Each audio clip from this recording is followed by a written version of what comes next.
Man wrongfully convicted of raping a teenager 20 years ago just became a free man after walking out of a Macomb County prison. It appears much of the evidence that could have cleared his name never made it to the jury. 7 Action News reporter Kimberly Craig has the emotional story from Lenox Township.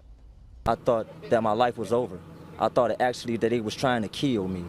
Wayne County court system. At 4 o'clock this afternoon, James Chad Lewis Clay, who goes by Chad, was released from prison and into the arms of his mother, Ethel Lyons, who stood by her son ever since he was convicted of rape in 2017, 20 years after someone else raped his girlfriend, who at the time was just 15. They went off strictly DNA.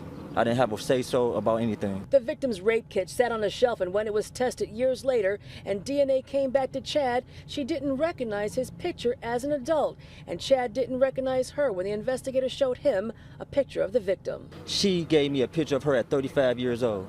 Earlier this year, Chad's mom hired a private investigator by the name of Steve Crane. He talked to the victim and showed her this picture of Chad when he was 16 years old. And that's when she says she knew he wasn't the man who dragged her into the alley at gunpoint and raped her. They skipped like second or third hour, so it was early.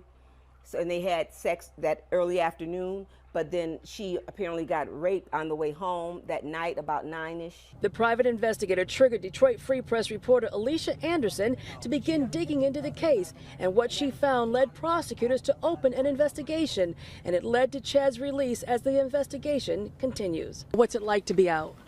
First, I want to give thanks to God, and also I want to give thanks to the victim for having the courage to come forth and correct what was wrongfully done to me.